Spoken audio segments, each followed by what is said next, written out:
Hello, and welcome back to the Ground and Root podcast, where we are exploring the world of holistic and functional strategies to enhance healing and help you stay cancer free. I am your host and holistic cancer dietitian, Dion Detraz. I am so excited to be back with you again today. We are kicking off a new month. It is May here at the time of this recording.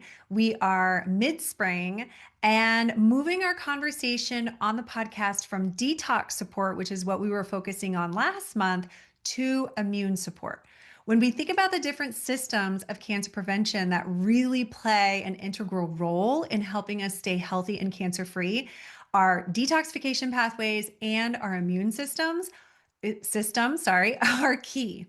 So this month, here's what we're going to explore. I'm going to give you a little overview and then we'll dive into today's topic. So this month, we're going to explore all the different aspects of the immune system and as it relates specifically to cancer prevention, because obviously there's a lot of areas we could cover with the immune system. We're going to start today by looking more specifically at how the immune system works in keeping cancer away, why immune surveillance is so important to help minimize the risk of recurrence and to help us stay cancer free.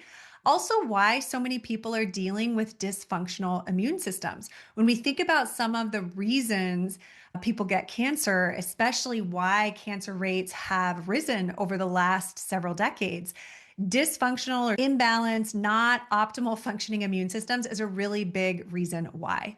And so today we're going to really talk about the why. Why is this happening? What are some of the things that can interfere with immune function to try to get some of these stressors on your radar so we can pinpoint areas that we might be able to control and shift? And then as we move through the rest of the month, we will talk more about the how. How do we enhance our immune function? What are the things and the practices we can bring in that will really help restore immune balance and optimize surveillance? Okay, so like I said, today we're going to start with how the immune system works and why it can become impaired, and then we'll go from there. All right, so let's dive in and start with how the immune system works. And first, just even recognizing, in case you don't already know this, that your immune system is literally the number one defense that you have against cancer cells, but also, of course, against infection and other, factors in your environment that don't belong in your body. So the way this works, a typical healthy cell, right? Let's just go back a minute because I know in the very beginning, when I first started my podcast, we talked a little bit about why cancer grows. So I want to weave that back into the conversation around the immune system. So in a typical healthy cell function, it has a life cycle, right? It has a cycle of growth. It has a cycle of division and reproduction, replication, and then it dies, right? There's a life cycle. A cancer cell starts as a healthy cell. It's not something that, we get from somebody else. It's not something that invades us. It is a healthy cell that has become abnormal, right? Its life cycle has shifted. And this can be because of DNA damage. This can be because of a mutation that happened in the cell. And there are a lot of things that can influence this process, right? A lot of factors that come into when we think about what damages DNA, what could potentially damage our cells. So many things. A lot of what we talked about last month when it comes to toxins in our environment and more that we're going to cover today. So in this cancer cell, it has this abnormal cycle, this abnormal life cycle where it grows and divides and it doesn't die, right? And because this piece becomes malfunctioning, it really relies on our immune system to recognize that this cell is not behaving properly and needs to go, right? Most of the time, so really think about this because having damaged or mutated cells is not necessarily abnormal. This happens as part of a human life cycle, right? But most of the time, cells that have damaged DNA either repair themselves or they die off. They get triggered to die off through a process called apoptosis so that it gets taken care of, right? It gets removed as waste through the body. The potential for cancer really only happens when neither of those things happen. So it doesn't repair itself or it doesn't get turned off, right? It doesn't die. It doesn't have apoptosis. And that's when now immune cells, hopefully, recognize that there's a cell that's misbehaving, that doesn't belong there, and it needs to go, right? And then the immune system, the immune cells can target that cell and help shuttle it out. That's in an ideal functioning system. And honestly, most of the time, that is how our body is functioning. However, here's the kicker, and here's why we're talking about it this month, is that when the immune system is impaired, and there's a lot of reasons why it could become impaired, when it becomes impaired, it may not do this surveillance as well as it should or used to do. So this means that now maybe some of these cells are going unchecked. The immune system is not recognizing them. They're bypassing them. The immune system is burdened perhaps with something else. It's weakened. It's just not functioning at an optimal level. And now as those cancer cells sneak by, they can multiply and grow until eventually it becomes a tumor and it becomes a problem in our body. So this is why, okay? Just in case you're like brand new to this concept, you're like, help me understand why the immune system is so important. This is why. And a big part of what we do when we work with clients one-on-one or even within our group programs is help to restore and enhance immune function, because that is really at the crux of helping us to stay healthy and cancer-free. That is our body's internal surveillance. And if it's working optimally, it will catch what doesn't belong there. So let's transition into why is it becoming impaired, right? What's happening? Why is our immune system becoming dysfunctional? Why isn't it working at an optimal level? And I'm going to divide it into two parts. Obviously, there's a lot of pieces here that we could spend more time on, but I want to, just to keep it simple, I want to classify it into two areas. So one area, which we'll start with, is really looking at our modern lifestyle, what we're exposed to in our environment, right? Like our habits, our diet, etc. And then the other part is really looking at more internal. So those are kind of external factors. And the second part we're going to look at is more internal factors when there becomes a situation of chronic infection or chronic inflammation, and how this then could lead to an environment in the body that makes it easier for cancer to grow. Okay, so let's start with part one. Let's start with those external influences and ultimately the things that we do have some control over, that we can put some attention and energy around. So our modern day, and I know that sounds very vague, but I'm gonna say just in general, our modern day kind of Western lifestyle, nutrition habits have really depleted, confused, maybe even overwhelmed in some cases, our immune systems, right? That is going to be a big reason for immune dysfunction for many people. What are some of these lifestyle pieces that play a role? Obviously, diet, right? Nutrition is a big part. And it's kind of twofold. It's, are we eating in a way that really fuels the immune system, right? That enough of the right nutrients are coming in to help our body create and produce enough white blood cells to keep things humming properly. So that's one part, is, are we just eating enough of the right foods, right? And we'll talk about more about what those right foods are later in the month. But it could also be that we're eating too much of the types of foods that are going to deplete the immune system. And some of those foods, first and foremost, we have to mention sugar. We talk a lot particularly in the online space, about sugar, quote unquote, fueling cancer. A big reason why sugar is a problem, part of it is, yes, the glucose itself, we've talked about before. We can talk about more if that's a topic you guys want to dive deeper into, but that the glucose itself can fuel cancer, right? There's a lot of glucose receptors typically and insulin receptors on cancer cells. So it does act as a stimulant, as food, right? But another big issue is that when we eat sugar, especially higher doses of sugar at one time, it directly influences our immune system. So I'm going to give you an example, which very quickly is going to help you see how, like, at least in the Western world, many Americans are going to have deficient immune systems because just one can of soda, okay, so the amount of sugar in one can of soda has been shown to drop immune function by half, by 50%, for up to 4 hours. And that's just one can. What if you're like sipping on soda all day, right? You're like, your immune system is constantly at 50% function. So sugar is a big problem when it comes to immune function. It is directly suppressing our immune system. Ultra processed foods in general can also be a problem, less about this direct relationship of immune function, but more about increasing inflammation in the body. And as we'll learn, we'll talk about that in just a minute, but the connection between inflammation and the immune system is also very important. But these ultra processed foods increase inflammation in the body and disrupt the microbiome, right? The microbiome is a very important place where our immune system, like immune cells, reside. Right. So when our microbiome becomes imbalanced and disrupted and, leaky even, that is directly going to impact the immune system. Now, another piece here is alcohol. And alcohol is interesting because it's not black or white. A little bit of alcohol, especially depending on the type, let's say red wine, could maybe even be helpful, right? It's not necessarily going to be a depleter or a burden for the immune system. But high alcohol consumption, and high is going to vary for person to person, but, drinking multiple drinks a night or a day has been shown to drop immune function. And actually binge drinking, having 5 or more drinks, let's say going out, to a party or whatever it might be, going out to the club, 5 or more drinks in a single session has been shown to drop immune function for up to a day after, which is also maybe why you get sick. You're more prone to colds and infections after having drunk a lot.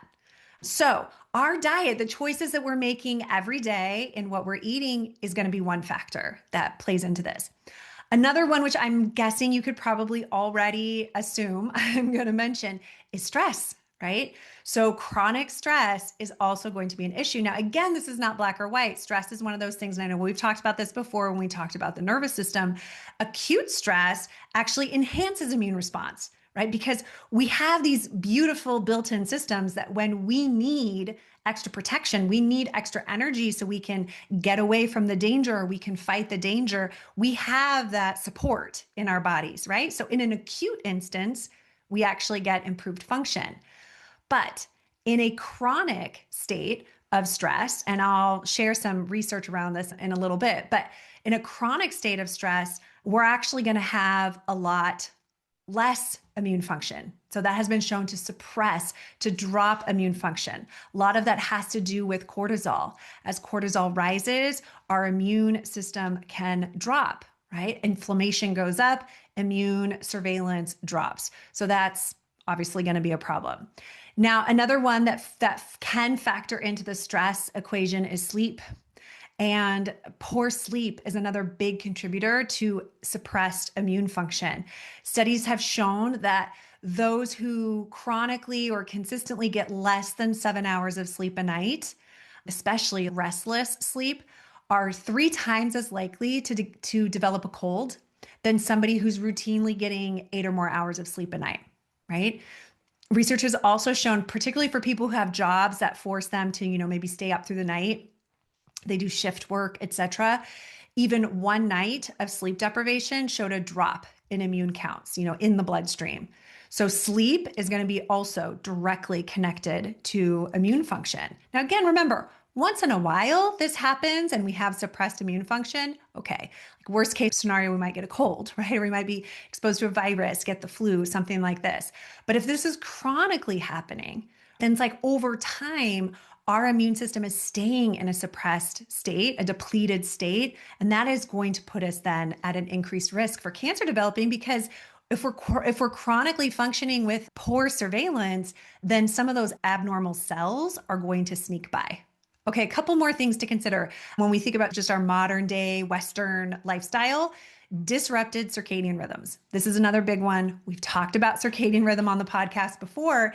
Circadian rhythm influences a lot of different systems in the body, but one of those being the immune system. So immune cell function as well as immune response can be shifted, can be changed by specific genes and signaling pathways being disrupted because our circadian rhythm is disrupted. Right? It's actually a key regulator of immune function. So what disrupts our circadian rhythm, right? And the poor sleep component might come into this for you if this is something that you're struggling with. The more obvious one is if we're traveling, right? So jet lag, crossing time zones, or when we change time during the year, all of those can disrupt circadian rhythm. But also just even our daily practices of blue light at night, right? Once the sun goes down, still being exposed to electronics and TV and different things without blue light blocking glasses is going to be a disruptor of the circadian rhythm. Not getting out in the morning, not getting morning light in our eyes is going to be an issue. Honestly, just spending too much time in general under artificial lights during the day can disrupt our circadian rhythm. So if most of us are working inside all day, we're working in an office at a desk, that in and of itself could be disrupting our circadian rhythm and then consequently suppressing our immune system. Now, last month we talked all about toxic burden, and that also is going to play a role. So the higher the toxic load in the body, the more inflammation in the body, the more that's going to be impacting immune function and ultimately creating confusion around the signals of the immune system. The last piece here I want to mention is the emotional connection to our immune system as well. And this is another one we talked about previously, but we will keep circling back on this one because I just do not think it is talked about enough. And for any of you who have been following in our new Substack community, this is an area that we're going to spend a lot of time talking about over there. So if you're very interested in this emotional connection between cancer risk, between the nervous system and stress and immune system and all the things, come join me over on Substack, okay? Because we're going to go much deeper over there. But remember, when we experience emotional trauma, an emotional shock or conflict, something we were not prepared for that just wrecked us emotionally, it can start a cascade, which ultimately can lead to immune suppression. It's not direct like sugar. Do you know what I mean? It's not, oh, we have this horrific thing happen and then right away our immune system drops. Typically, that's not the case at all. Typically, we get a surge of immune function to help, depending on what the shock or trauma is. But over time, it creates this cascade, which can then lead to immune suppression, especially when it's left unresolved, right? So when we carry these wounds, we carry these traumas, we carry this sort of stuck emotion, stuck energy in our body, that can over time suppress the immune system. And there's even been some really interesting research showing, again, checking blood and showing that certain emotions can cause the immune system, specifically T cells, B cells, natural killer cells, to drop, to essentially kind of lay down their arms when someone experiences loss of hope, powerlessness, despair, deep hurt, resentment, right? Even unresolved anger, grief. These are real factors when it comes to our physiological functioning and something we have to consider as part of the picture. Okay. So those are like emotions are a little bit more internal, but those are the external factors that could be influencing our immune function. Now, there's also the internal piece, right? So let's say, multiple of those examples I just gave have been put into place and has slowly weakened the immune system, right? Either it's being burdened by other things, or it's being distracted, or it's just being suppressed because of some of these habits or behaviors or conditions that we've been dealing with. Over time, this weakened immune system becomes more prone to infection, right? That seems obvious. But chronic infection, so as we become more prone to infection, that also makes us more susceptible to some of the more difficult bacteria and viruses to handle. I'll talk about some of those in just a second. And chronic infection, whether that's in our gut or elsewhere, can lead to further immune depletion. So now we're just layering on the burden on the immune system. And eventually, this does create an environment that can become way more hospitable for cancer to sneak by, to multiply, grow, divide, spread. Okay. Hopefully that makes sense just intuitively. Obviously, too, this is going to, a lot of those practices I just talked about before are also influencing our microbiome. Just as a reminder, the microbiome is a big piece to the puzzle when it comes to immune function. So when we have microbiome imbalance or leaky gut, we're more prone to chronic infections in our gut too, but we're also prone to chronic inflammation in the gut, which is also going to suppress the immune system. So all of this is connected, right? Okay, I want to share. I have a few notes here just because I want to make sure I share it because it's, I think, very fascinating. A few studies to speak to this infection inflammation piece, which I think is worth thinking about, particularly because one side piece here I want to mention, even though this is not a conversation around autoimmunity, but as cancer rates have been climbing over the past several decades, so have rates of autoimmune disease. And many experts believe this is not a coincidence, that what causes autoimmunity, like a disrupted immune system that leads to autoimmunity, is just two sides of the same coin of what causes a disrupted immune system that could lead to cancer, right?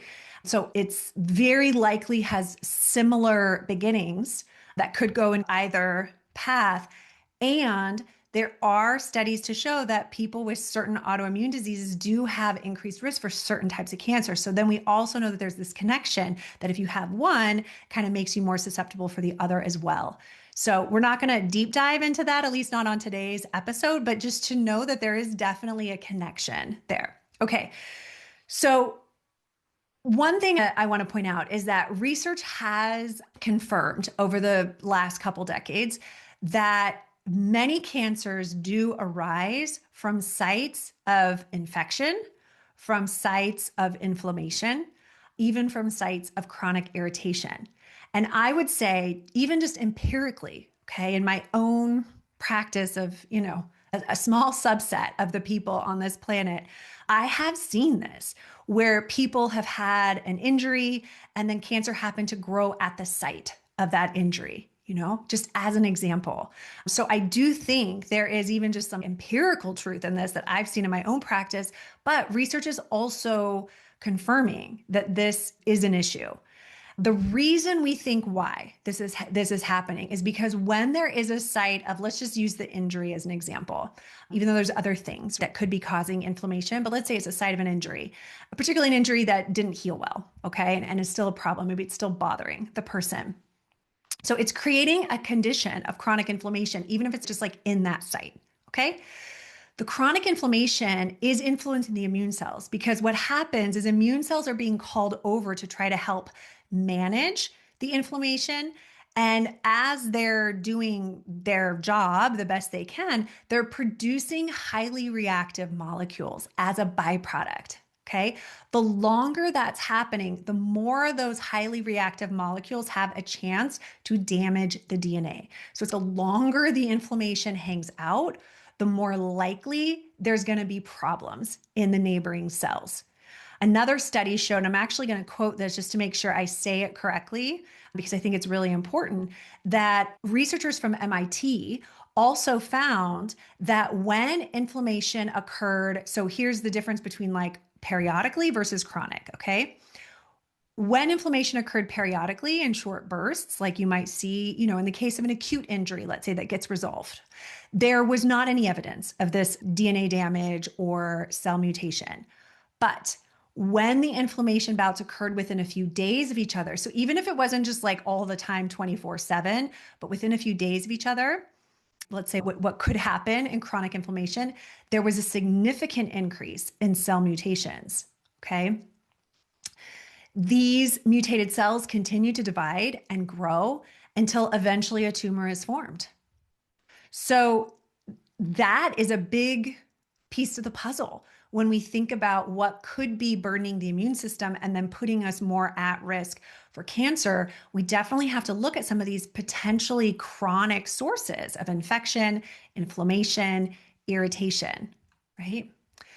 I want to give you a few other examples too, as it relates to both inflammation and infection. So here are some examples of just when, very specific conditions of infection or inflammation have shown an increased risk for specific cancers. So first, let's just start in the gut.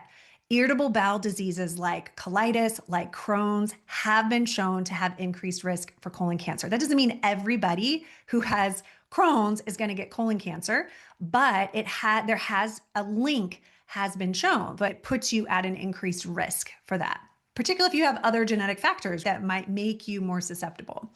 In the liver, hepatitis, chronic hepatitis has been shown to increase liver cancer risk.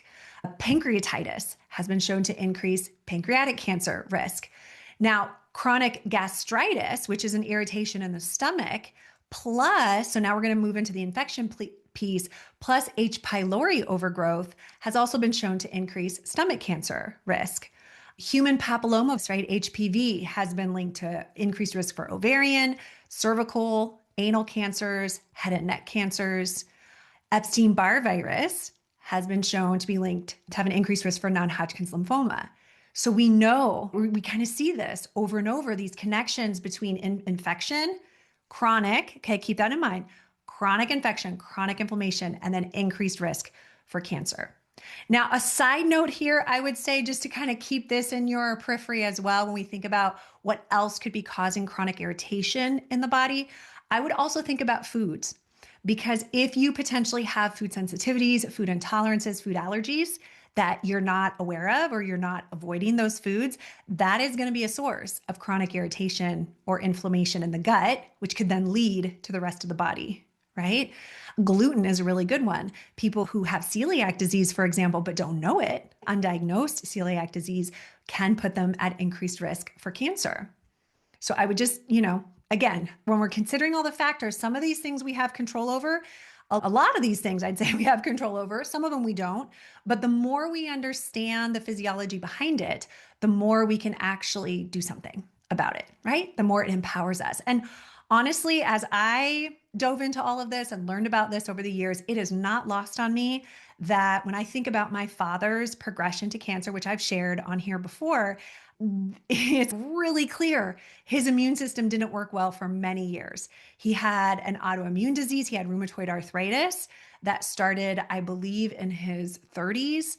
He later, when he had his recurrence and we did more deep dive functional testing, we learned that he had chronic infection with Epstein-Barr virus. So he had high Epstein-Barr virus antibodies. We don't know exactly when that started, but the doctors suspect that could have even happened before the autoimmune disease. That may have been the initial kind of burden on the immune system, led to rheumatoid arthritis. He also had other inflammatory conditions like diabetes, like heart disease, like there was, signs of inflammation all over his body. Another thing we learned is that he had chronic parasites. Again, we didn't know this until we did deep dive testing, but ultimately non-Hodgkin's lymphoma developed in his body, right? He also had glyphosate burden, so toxic burden, right? You can see how all these layer in. Now, if he had only had one of those things, maybe that wouldn't have been enough for it to turn into cancer, right? It's hard to say. We can't predict these things exactly, but it definitely helps us understand the progression and what we need to be looking for to try to intervene and stop that progression. I hope that makes sense to you. Remember, these podcast episodes are not about fear, right? I don't want to share any of this to make you paranoid or scared or worried. It's really just about awareness. It's like the more we understand all these factors, the more we can begin to shift these things in our own lives. And even just changing one of the things we talked about today could really help your immune system, right? As I always say, it does not have to be 100% perfect for you to receive the benefit, right? Even just shifting one or two things could start to make a difference. So in summary, for today, it's really about identifying what factors might be influencing the function of your immune system, right? So you can do a self-assessment. You can think about all those pieces we just talked about: your diet, your lifestyle, your stress, your sleep, your emotions, right? If you know of any infections, if you know of inflammation or you suspect it, could we do additional testing to maybe identify some of these things?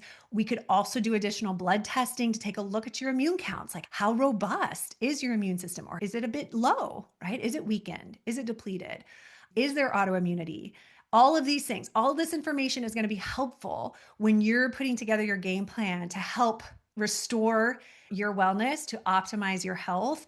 All of this information is going to be helpful. Then next after that would be to take steps to remove or change or shift what you have control over, right? As well as bringing in more of the things that are going to nourish and support the immune system. We're going to talk about that piece more on the next solo episode later in the month. But first, I want to invite you next week. I'm going to be with a guest, Dr. Jennifer Ashby. She is a doctor of East Asian medicine, and she is also a licensed clinical acupuncturist and herbalist. She's brilliant provider and just a brilliant person in general. I know you're going to enjoy that conversation, but what we're going to do is we're going to talk about how you can enhance immune function. So again, some of the reasons why it might be imbalanced, plus more emphasis on how to enhance function from an East Asian medicine perspective. And then the week after that, we'll kind of dive back into the Western, like we talked about today. But I am a believer of trying to, really bridge the best of all philosophies and everything that we have available to us. So I know you're going to get so much interesting information from Jennifer's episode next week.